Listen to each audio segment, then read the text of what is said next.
नमस्कार। आप सभी का हार्दिक अभिनंदन, स्वागत। हम बात करेंगे हिंदी की। जो हम पढ़ने जा रहे हैं वो पढ़ने जा रहे हैं बेटा, क्या हिंदी पढ़ने जा रहे हैं। ठीक है।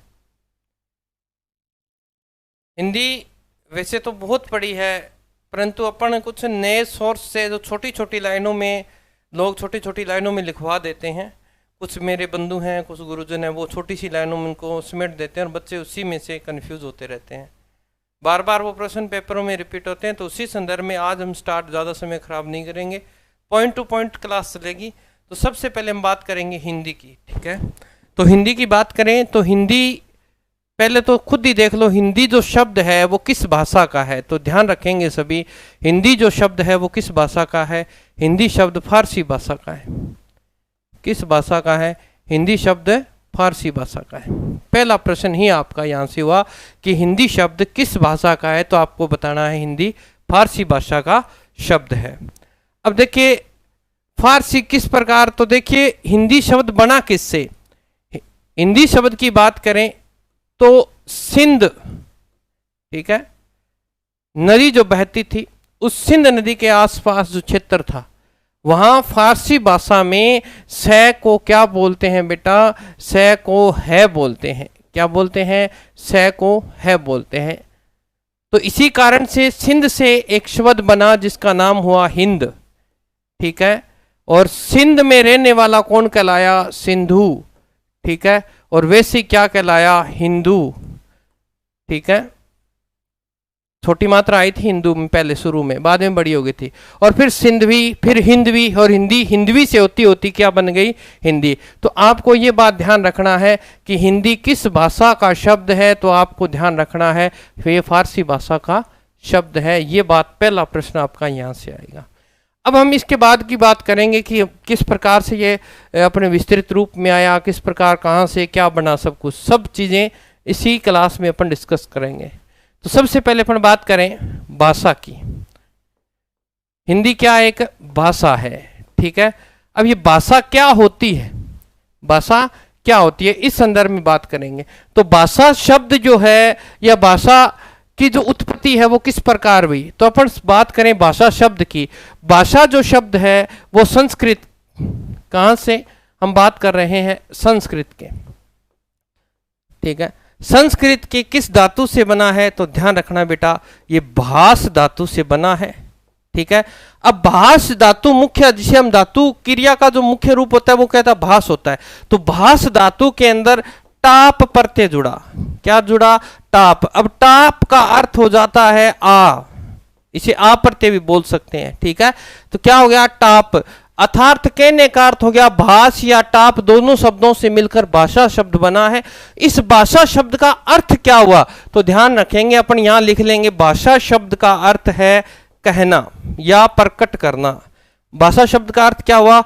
कहना, बोलना, उच्चारित करना, कुछ भी कह सकते हो आप। तो मुख्य चीज जो बात है अपनी यहां से ये कह सकते हैं कि कहना कह सकते हैं, इसे उच्चारण करना कह सकते हैं, बोलना कह सकते हैं। ठीक है। अभिव्यक्त करना कह सकते हैं, उच्चारण करना। तो भाषा शब्द का अर्थ ये हो गया। ठीक है। तो भास धातु से बना है जिसमें टाप प्रत्यय लगा है। टाप प्रत्यय का अर्थ आ होता है, तो भाषा शब्द बन गया। और भाषा शब्द का शाब्दिक अर्थ होता है कहना या उच्चारण करना। यहां से अपना प्रश्न स्टार्ट होती है व्याकरण। ठीक है। अब अपन बात करें कि गुरुजी भाषा क्या है, भाषा की डेफिनेशन क्या कह सकते हैं, भाषा किसे कह सकते हैं। तो ध्यान रखिएगा, भाषा किसे कह सकते हैं? भाषा एक अभिव्यक्ति का माध्यम है। यानी आपके मन में कोई विचार चल रहा है, आपके मन में कोई भाव है, आप उसे किस प्रकार प्रकट करते हैं, और वो प्रकट करने का माध्यम क्या है? भाषा है। तो आप यहां लिख सकते हैं अपने मन के भावों और विचारों को प्रकट करना, अपने मन के भावों या विचारों को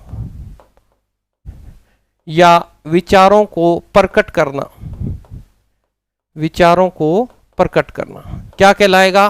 भाषा कहलाएगा। मैं बिल्कुल जीरो लेवल से लेके चल रहा हूं। ठीक है। प्रकट करना। ओके। तो ये बात होगी भाषा की डेफिनेशन की, कि भाषा किसे कहते हैं। आपके मन में कोई विचार आए कि मुझे ये बात उससे कहनी है। अब भाषा की बात करें तो एक विद्वान हुए, उन्होंने कहा कि भाषा, चलो आपके मन में विचार है, आपने बोल दिया, परंतु बोलते तो पक्षी भी हैं, बोलते तो पशु भी हैं, क्या वो बोलते हैं वो भाषा है? नहीं, वो भाषा नहीं मानी जाएगी। अपन व्याकरण की बात कर रहे हैं, तो यहां आप लिख सकते हो, यहां हम लिखेंगे कि मानव द्वारा,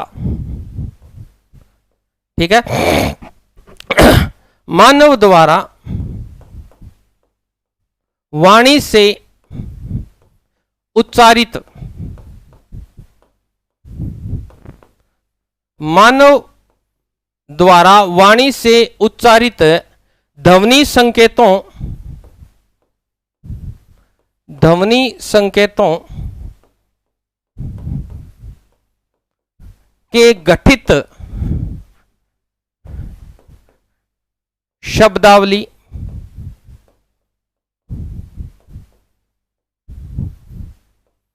मानव द्वारा वाणी से उच्चारित ध्वनि संकेतों के गठित शब्दावली या शब्द में सर्जना को ही भाषा कहा जाता है।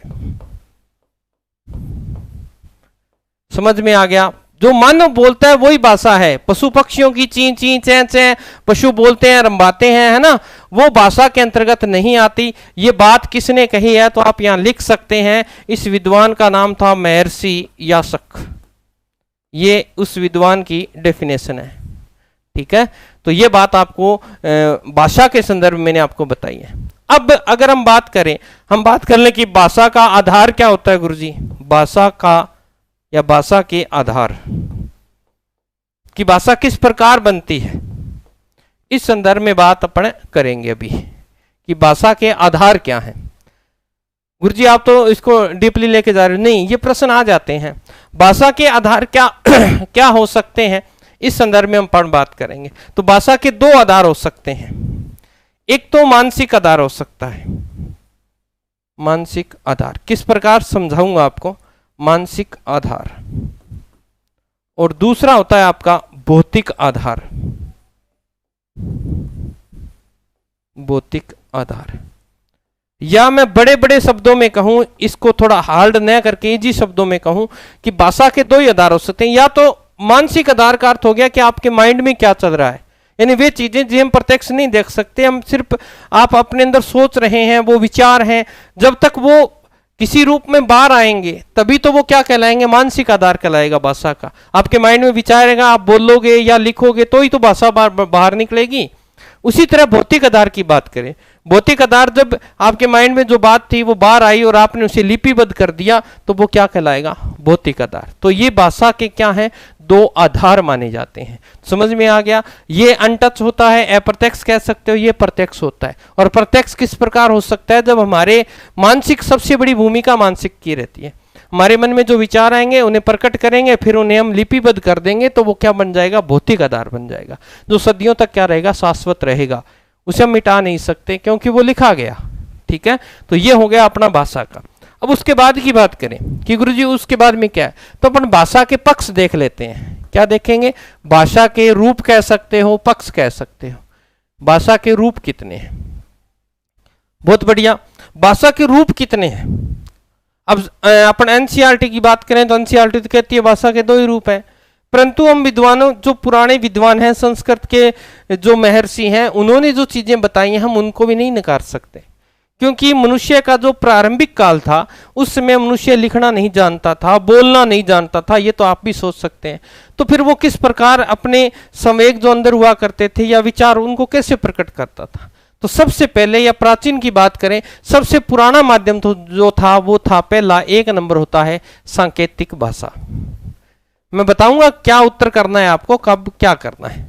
सांकेतिक भाषा, ठीक है, इशारे से बुलाते हैं ना, इशारों से, शुरू में मानव बोलना नहीं जानता था तो वो इशारों से ही बुलाता था, इस तरह इधर आ जा, जा, है ना, इस तरह से। अब तो अपन बोलने लग गए, पहले इशारों से बात होती थी। तो सबसे पुराना अगर बात करें, आप इसमें लिख सकते हो यहाँ पे कि अभिव्यक्ति का सबसे पुराना माध्यम, अभिव्यक्ति का सबसे पुराना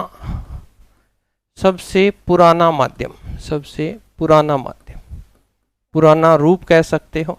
कौन सा है? सांकेतिक भाषा। सबसे पहले मनुष्य ने इसी भाषा का प्रयोग किया था, या इसी पक्ष का, यहां पक्ष भी लिख सकते हो, सांकेतिक पक्ष भी लिख सकते हो, ठीक है। अब 2 नंबर की बात करें तो 2 नंबर पे फिर कौन सा आएगा भाई? 2 नंबर पे जब मनुष्य संकेतों से धीरे धीरे क्या हुआ, बोलने लगा तो हम उसे क्या कह सकते हैं? उसे हम मौखिक पक्ष कह सकते हैं, ठीक है, मौखिक पक्ष। ओके, इसमें क्या है ये तो आपको समझ में आ गया। जब मनुष्य अपने विचारों को क्या करता है, बोल के दूसरे के सामने रखता है, बोल के, तो ये उसके बाद थोड़ा सा डेवलप हुआ। पहले संकेतों में बात, इशारों में बातें होती थी, उसके बाद में भाषा वो क्या करने लगा, बोलने लगा। तो हम कह सकते हैं, इंपॉर्टेंट क्वेश्चन यहां से बन जाएगा कि भाषा का आधार कौन सा पक्ष है? तो ये भाषा का क्या है? आधार है, नींव है। भाषा यहीं से स्टार्ट होती है, बोलना है ना, सुनना और फिर उसको समझना। तो आप देख सकते हैं भाषा का आधार आपको पूछ ले तो कौन सा है, तो ध्यान रखिएगा मौखिक जो होता है वो भाषा का आधार होता है। क्योंकि जब किसी से वार्तालाप करते हैं या मैं मन के विचार को कहूंगा तो हमें 2 व्यक्तियों की आवश्यकता पड़ेगी, अकेला तो मैं बात भी नहीं कर सकता ना। तो इस बात का ध्यान रखना है कि सबसे मुख्य जो आधार है वो कौन सा है? आपका मौखिक पक्ष होता है ना, मौखिक भाषा कह सकते हो। तो इसमें आप लिखेंगे, इसके नीचे लिख सकते हो आप यहां पे, भाषा का आरंभिक रूप। भाषा यहीं से स्टार्ट हुई, आरंभिक रूप। जब बोलना आया तो फिर मनुष्य ने धीरे धीरे आगे प्रैक्टिस की होगी, ठीक है। और सबसे ज्यादा अगर दूसरी इसकी विशेषता की बात करें तो अभिव्यक्ति का समीप, एक दूसरे को नजदीक कौन लेके आएगा? आपके विचार जब बोलोगे तो ही मैं आपके नजदीक आऊंगा। तो आप लिख सकते हैं अभिव्यक्ति का, यहां लिख सकते हैं आप, अभिव्यक्ति का समीपस्थ माध्यम,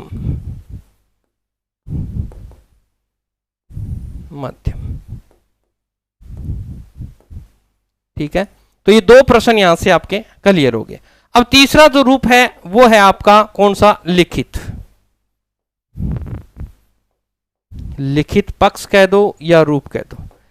जो बात हमने बोली, जो बात हमने सुनी, वो क्या हो गया? लिखित रूप हो गया। और भाषा के अंदर लिखित की वैल्यू है, लिखित की ही वैल्यू है। इसीलिए हम कह सकते हैं कि भाषा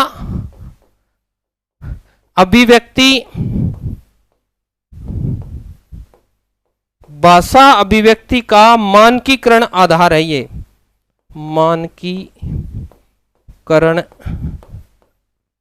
आधार समझ में आया? मानकीकरण आधार का मतलब, यहां देखिए एक एग्जांपल, ये क है तो इसको क ही बोला जाएगा, आप इसे स नहीं बोल सकते। ये एक निश्चित कर दिया गया, मानक निर्धारित कर दिया गया, एक प्रतीक दे दिया गया, वो वैसे ही रहेगा। किसी भी देश में, किसी भी, जैसे हिंदी में क ऐसे लिखा जाता है तो दूसरी भाषा में क और तरह से लिखा जाएगा, परंतु क की ध्वनि क की रहेगी। ये मानकीकृत रूप है, ठीक है। फिर इसकी और क्या विशेषता हो सकती है, ठीक है। तो जितनी बड़ी बात थी, ठीक है, तो जितनी भी बातें थी, मन के विचार थे, उनको क्या कर दिया? यहां पे संरक्षित कर दिया। तो हम यहां लिख सकते हैं वाग्मय का संरक्षित रूप। सब चीजें क्या हो गई? एक जगह सुरक्षित हो गई। एक चीज के लिए, पर्टिकुलर चीज के लिए पर्टिकुलर शब्द ही बोला जाएगा, संरक्षित रूप, ठीक है, संरक्षित रूप बोला जाएगा। लिखा मिट गया क्या? ये आधार है, ठीक है। अब तीसरी विशेषता इसकी क्या हो सकती है? तो देखिए, कितने भी आप दूर रहते हो, ठीक है, तो ये दूरस्थ के लिए भी है। आप दूर बैठे अब बात कर रहे हो, मुझसे संपर्क है, आप कहीं बैठे हो, मैं कहीं बैठा हूं, दूर बैठे हैं, फिर भी भाषा के माध्यम से हम क्या है? जुड़े हुए हैं। और किस माध्यम से? इस लिखित के माध्यम से हम जुड़े हुए हैं। तो ध्यान रखना है, दूरस्थ व समीपस्थ। आपके नजदीक बैठे हैं तो भी आप बात करते हो ना, तो ध्यान रखिएगा समीपस्थ, दूरस्थ व समीपस्थ अभिव्यक्ति का सशक्त माध्यम है। ये अभिव्यक्ति का सशक्त माध्यम, सबसे मजबूत यही है, ये सदियों तक सुरक्षित रहता है। तो ये भाषा के 3 पक्ष हैं, ठीक है। अब आप गुरुजी हमें ये पूछ ले कि आपको बोले भाषा के कितने पक्ष हैं, तो आपको 2 ही करने, क्योंकि ये जो सबसे पहले था सांकेतिक, ये अब समाप्त हो चुका है। अब ये जो मुख्य है मौखिक, या लिखित, ये दो ही मानता है। एनसीईआरटी भी दो मानती है। आपको अगर पूछ लिया जाए तो आप इसका दो ही उत्तर करेंगे। ठीक है, यहां तक आपको समझ में आ गया होगा। ठीक है, अब अपन बात कर रहे हैं हिंदी की, कि हिंदी किस प्रकार बनी है, यहां तक हिंदी किस प्रकार पहुंची। ठीक है, तो हिंदी कितने वर्ष पुरानी हो सकती है। सबसे पहले अपन इसका समय काल देख लेते हैं कि हिंदी का समय काल कितना पुराना है, हिंदी कब से स्टार्ट हुई थी। तो समय काल की बात करें या काल अवधि की बात करें, ठीक है, तो हिंदी का लगभग, जो अगर मैं अंदाजा लगाऊं आपको, तो 3500 वर्ष पुराना है। ये लगभग है, ठीक है ना, 3500 वर्ष पुरानी है हिंदी, वर्ष। ठीक है, कैसे, तो यहां लिख लेते हैं। 1500 ईसा पूर्व से, ईसा पूर्व से, ठीक है, से वर्तमान तक, लगभग 3500 वर्ष वर्तमान तक ये हिंदी का इतिहास है, या हिंदी की बात कर सकते हैं कि इसका काल पीरियड या समय है जो वो कितना है, 1500, यानी 3500 साल के आसपास है। क्यों, 2000 तो वाले हो गए और 1500 साल पहले वाले हो गए, ईसा से पूर्व के हैं। तो ध्यान रखना 3500 वर्ष तक इसका इतिहास रहा। ठीक है, तो इसकी अब बात करें कि किस प्रकार आया, तो ये जो मैं क्रम लिखवाने जा रहा हूं ये आप सभी ध्यान रखेंगे और यहां से ही प्रश्न आपका बनता है। सबसे पहले क्या थी, देखो, सबसे पहले आई वैदिक संस्कृत। ठीक है, वैदिक संस्कृत, ये काल इंपॉर्टेंट है भाई, आपको याद रखना है। फिर आई आपकी लौकिक संस्कृत। क्या आई, लौकिक संस्कृत। फिर आपका आया पाली, ये भाषा का विकास काल है। ठीक है, फिर आई आपकी प्राकृतिक। ठीक है, फिर आपका आया अपभ्रंश।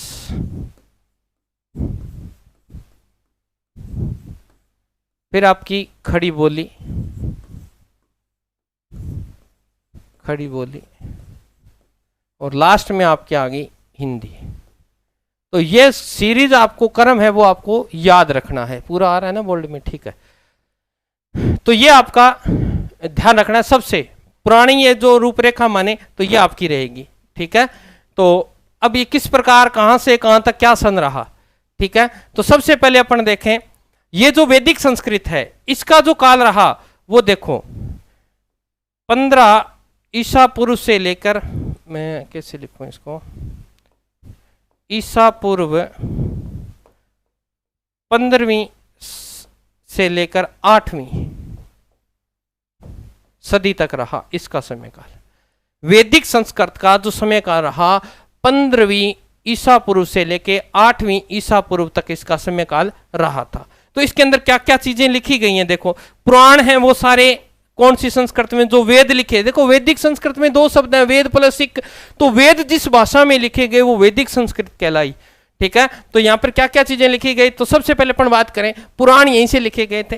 फिर अगर बात करें संहिता, ब्राह्मण, उपनिषद, ये सब चीजें क्या हैं, यहां लिख सकते हो आप, ब्राह्मण, अरण्य, ये सब चीजें ध्यान रखना, इसके नीचे और आ जाएगा। तो ये सब चीजें वैदिक संस्कृत में लिखी गई हैं।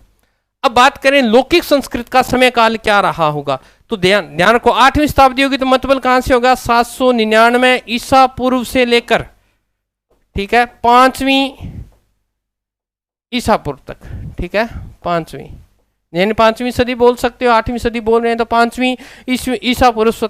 तो इस समय क्या लिखा गया, लौकिक संस्कृत का अर्थ था, जैसे तुलसीदास जी, वाल्मीकि जी ने क्या किया, संस्कृत का परिष्कृत रूप दे दिया। और परिष्कृत रूप दिया तो यहां पर कौन कौन से ग्रंथ लिखे गए, देखो रामायण इस लौकिक में लिखा गया है। ठीक है, महाभारत, ठीक है, ये सब जो ग्रंथ हैं वो किस में लिखे गए हैं, लौकिक संस्कृत के अंदर लिखे गए हैं। ये क्यों पढ़ा रहा हूं, क्योंकि यहां से जीके का प्रश्न अब आपके सामने आएगा। अब देखो पाली, ये बहुत बार एग्जाम में पूछा गया, पाली कब आया, तो ध्यान रखिए पहले वेदों से पढ़ाया जाता था, फिर लौकिक यानी लोगों ने इसके अंदर क्या कर दिया, थोड़ा सा बदलाव कर दिया, अब आई पाली। और पाली किसकी भाषा है, ये बहुत बार प्रश्न पूछा जाता है, तो ध्यान रखना बौद्ध धर्म के जितने भी ग्रंथ हैं, विनय पट्टिकर, शुद्ध पट्टिकर, जितने भी है ना, त्रिपट्टिका, वो सारे किसमें, इसमें। तो बौद्ध धर्म की मुख्य भाषा आपको पूछ ले तो ध्यान रखना पाली भाषा के अंदर सब चीजें लिखी गई हैं। और अशोक के समय जो सम्राट अशोक थे ना, उनके समय तो ये क्या थी, राजभाषा थी। अशोक के समय राजभाषा कौन सी, पाली राजभाषा, ठीक है। अशोक, सम्राट अशोक की बात कर रहा हूं, तो उस समय ये जो पाली थी क्या थी, राजभाषा के रूप में विद्यमान थी। अब अगर बात करें प्राकृतक की, तो प्राकृतक क्या होता है, ये है जैन धर्म की भाषा। किसकी है, जैन धर्म की। जैन धर्म के जितने भी ग्रंथ लिखे गए हैं वो किस भाषा में है, प्राकृतिक भाषा में है। तो ये दोनों ही प्रश्न बहुत बार रिपीट हुए हैं, बहुत बार आपके जीके में पूछ लेता है, कभी आपकी भाषा में पूछ लेता है। तो ये प्रश्न आपको ध्यान रखने हैं, याद रह जाएगा इतना तो। अच्छा, समय काल रह गया क्या, चलो मैं लिखवा देता हूं। तो यहां से इसका समय काल आपको लिखना है। तो पाली का रह गया, पाली का अपन यहां लिख देते हैं 499 ईसा पूर्व से लेकर पहली शताब्दी तक, ठीक है, पहली ईसा पूर्वीय, ठीक है। और इसका कहा हो जाएगा, तो देखो यहां से ये देखो 5वीं है, तो यहाँ 499 कर दिया मैंने, 499 ईसा पूर्व से। अब 5 का फिर आ जाएगा, फिर आ गया शताब्दी सीधी पहली, है ना, 1 से लेके 5वीं ईस्वी, ईस्वी बोलेंगे अब इसको, ईसा पूर्व नहीं बोलेंगे, ईस्वी बोलेंगे। तो यहाँ का जो समय था वो प्राकृतिक भाषा में ग्रंथ लिखे जाते थे, ठीक है। उसके बाद में धीरे धीरे आगे चलेगा। जैसे अपभ्रंश की बात करें तो 5वीं से 10वीं शताब्दी हो जाएगा, ये 5वीं से कौन सी, 10वीं ईस्वी तक, ठीक है। उसके बाद में ये सारी अपनी भाषाएं चलती रहेंगी, क्योंकि 1000 के बाद में तो अपने जो हिंदी का विभाजन किया गया तो वहां तो हिंदी को मान लिया गया है, कोई अपभ्रंश मानता है, मैथिली शरण गुप्त से अवट कहते हैं, है ना। तो अलग अलग चीजें हैं, सब चीजों का अलग अलग निचोड़ है ये। तो आपको जहां तक मेन चीजें वो आपको मैंने बताई, ये जैन धर्म से संबंधित है। अब अगर बात करें कि अपभ्रंश क्या है गुरुजी, अपभ्रंश क्या है, तो ध्यान रखिए आपको यह प्रश्न पूछ सकता है कि हिंदी किस अपभ्रंश की भाषा है, यह पूछ सकता है। तो ध्यान रखिए अपभ्रंश कितने हैं अपने, अगर बात करें हिंदी की, तो यहां से मैं यहां लिख रहा हूं, तो पहला ही अपभ्रंश अपना कौन सा है, शौरसेनी, जो हिंदी से मिलता जुलता है। तो शौरसेनी अपभ्रंश हो गया एक। तो इसकी कुछ बोलियां हैं, शौरसेनी अपभ्रंश की क्या है, बोलियां हैं, वो मैं इसके अंदर ही लिखवा दूंगा यही। दूसरा है मागधी, ठीक है, और तीसरा है अर्धमागधी। ये सब हिंदी से रिलेटिव, वैसे तो 6 है, ये ब्राह्मण है, 85 है ना, और वो चीजें यहां नहीं आएंगी, अपने को सिर्फ इतना हिंदी का याद करना है। और तीसरा है अर्धमागधी, ठीक है। ये अपभ्रंश के आगे शैलियां हैं, ठीक है ना। ये शौरसेनी जो शैली थी, इसके अंदर क्या क्या चीजें आती थी, ध्यान रखिएगा इसमें क्या क्या चीजें। तो देखो एक इस शौरसेनी के अंदर आती है पश्चिमी हिंदी, पश्चिमी ऐसे लिख दूं ना, पश्चिमी हिंदी, ठीक है। और इसके अंदर आ जाएगी राजस्थानी, आ जाएगी आपकी राजस्थानी भाषा, बहुत गजब की भाषा, सेम हिंदी की तरह लिखी जाती है, ये बात आपको पता होगा, ठीक है ना। ये बोलियां हैं सारी, और ये आ जाएगी, एक आ जाएगी पहाड़ी, ये बोलियां हैं, इस चीज को ध्यान रखेंगे। तो शौरसेनी के अंदर 3 ही आती हैं, पश्चिमी हिंदी, राजस्थानी और पहाड़ी। अब बात करें मागधी, तो मागधी में सिर्फ एक ही बोली आती है, कौन सी, बिहारी। कौन सी आती है बेटा, बिहारी। और अर्धमागधी की बात करें तो पूर्वी हिंदी जो है वो सारी किसके अंतर्गत आती हैं, अर्धमागधी के अंदर पूर्वी हिंदी आती है, पूर्वी हिंदी। तो यहां से आपके प्रश्न बन जाते हैं। तो ये मुख्य मुख्य बातें हैं भाषा की। हाँ जी, तो आज के लिए हम इतना ही रखेंगे 23 मिनट की। इसके बाद में अपन क्या करेंगे, इसके बाद में अपन वो चीजें जैसे शब्द क्या होता है, वाक्य क्या होता है, अक्षर क्या होता है, वर्ण क्या होता है, पद क्या होता है, इस चीज पर चर्चा करेंगे नेक्स्ट क्लास के लिए। तब तक स्वस्थ रहें, मस्त रहें, वीडियो को ज्यादा से ज्यादा शेयर करें। आपको क्लास कैसी लगी, अगर फिर भी आपको लगता है कि इसमें संशोधन के योग्य है तो आप एक बार कमेंट बॉक्स में जाकर कमेंट करें, इसमें और संशोधन किया जाएगा। तो कंटेंट कैसा लगा ये आपके कमेंट बॉक्स में आपकी प्रतीक्षा में हम रहेंगे। जैसा भी लगा, अच्छा बुरा जो भी लगा आप बता सकते हैं। तब तक स्वस्थ रहें। जय राजस्थान, जय भारत।